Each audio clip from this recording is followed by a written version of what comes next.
Hello, everybody. My name is Kane, and welcome to a ban list report. So, I am a Yu-Gi-Oh player, and today I have a bit to talk about when it comes to the most recent ban list. We are, of course, going to go over the list. We're going to start with the unlimited and then go towards the bans. We're going to go a bit backwards from the way they posted everywhere. But let's take a look. So, on the Forbidden Unlimited card list, effective today, unlimited. Always lovely to see Blaster, Redox, Tempest, and Title completely unlimited. All of the Dragon players are going to have a great time with that. It's going to bring out a lot of combos, especially for the rank 7 combos that used to be super powerful and may get to see a bit of a comeback. And with things like Link Dragon still being very viable, being able to just power in through the dragons that way is a big step forward. Dino Wrestler Pankratops, a very good sideboard, and if you're playing dinos, a very good main. Bringing it back to 3 doesn't do too much harm to the game. It does give quite a few outs to things, especially with Malice and they call Ryzeal coming out and showing a big powerful push at the most recent YCS. Lunalight Tiger, my roommate, one of my closest friends, is of course super excited about the Lunalight Tiger coming back, but it also brings out the old Lunalight tech that you could bring into a lot of dark decks.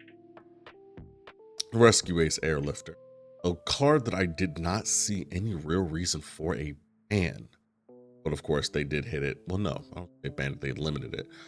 Bringing it back to 3 does help the Rescue Ace strategy just a bit, but not enough where I can see Rescue Ace really being a top contender with the other bans that came out. Then of course we have Thunder Dragon Colossus. Bringing Colossus at 3, again, they could have done so ages ago. But doing it now doesn't do too much for the Thunder Dragon strategy.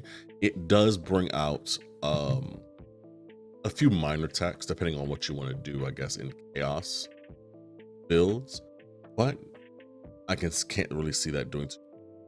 Ib the World Chalice Justiciar. Don't know anything about this too much. But bringing it back to 3, it must have done something. I may have to look more into that card to see how big of an impact it had at that time. Opening of the Spirit Gates. Now for the Yubel players, this might help to keep them in the format, but of course it'll probably end up being still a Yubel Fiendsmith combo that makes them as powerful as you want to be.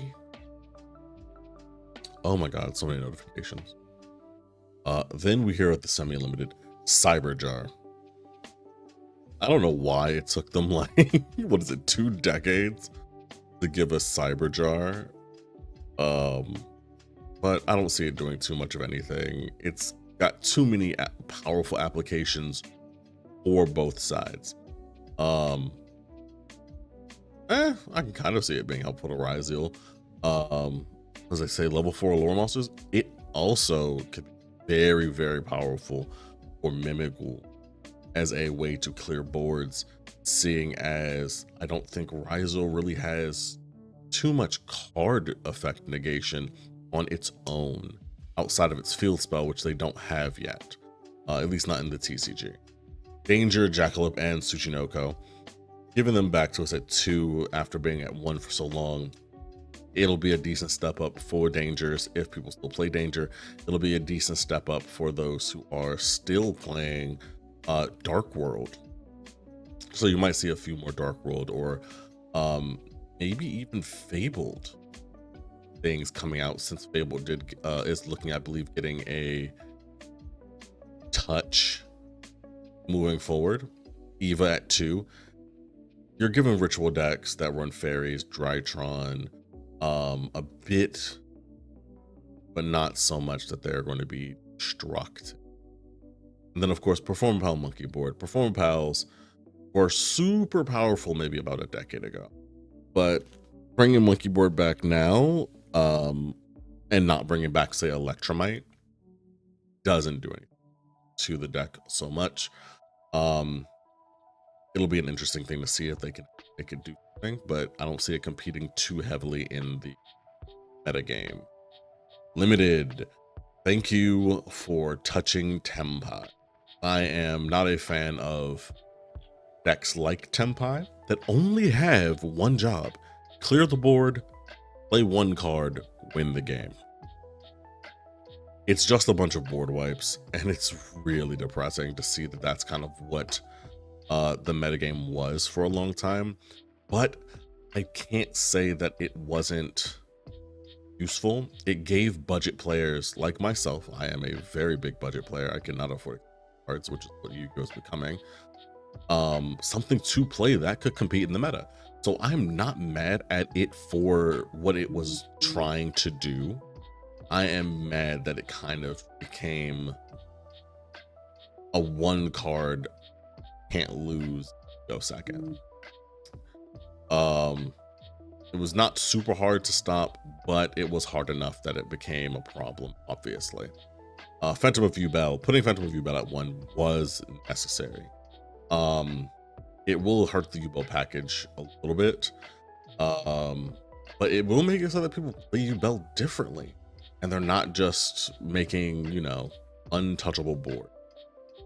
And then of course Zodiac Barrage, without bringing, I guess, Rat Pier back to 2 or 3, not bringing Dryden back, not bringing, what's it, Broad Bull back.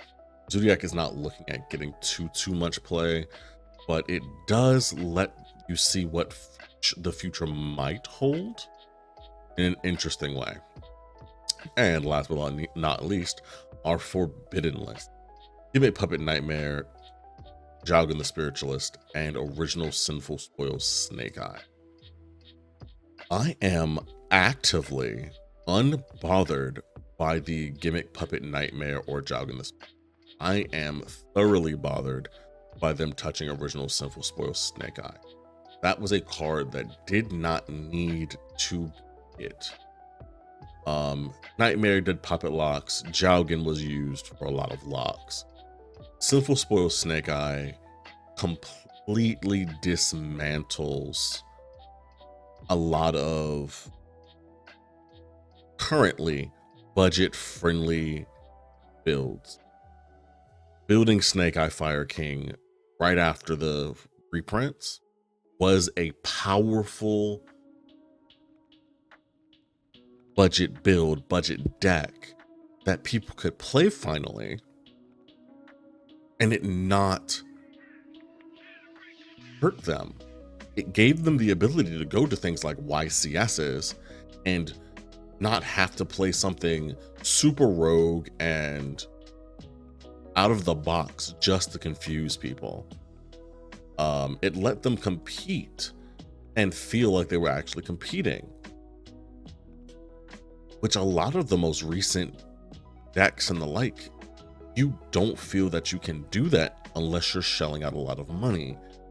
And taking that away kind of hurts things. It also makes it so that people who spent money on the Azamina package to go into things like to add on to Snake Eye, Rescue Ace, any of the fire deck, 1-star fire decks,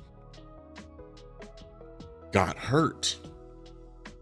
And they're literally just saying, great, if you're not shelling out a bunch of money for our new stuff, we don't care about you. The Year of Fire was already coming to a close with decks like Malice and Rizio coming into the formats, with a bunch of the new Kashtira builds for the Fiendsmith Kashtira deck. There was already things happening that were making people steer away from fire. And all you did by taking these cards away was ruin a lot for the budget players, including myself. I am personally hurt, which is why I'm so upset about this, because I just finished building this deck maybe a week or so ago, and I got to play it once. And now all the money I did spend to pick up the Azamina cards, to pick up the new the now reprinted Diabell Stars, the now reprinted Wanted of Sinful Spoils, are useless to me. Yeah, I can play them as separate engines, but them being together with this one card being that bridge between them was what made the deck good, what made the deck consistent. Them taking the consistency away from it after literally, you are literally looking at this version of the card, which just came out this year. It is a reprint of a card that they just brought out and just said, you know what? People who could afford it now, we don't care about you. We only care about making people shell out a bunch of money and showing off their wealth at our event. But that's where I guess capitalism is leading our trading card game. But that is it I have for my ban list update for everybody. Thank you so much for watching. And of course, if you have your own comments, if you have your own beliefs about what I've said today, leave it down in the comments below. And until later, peace.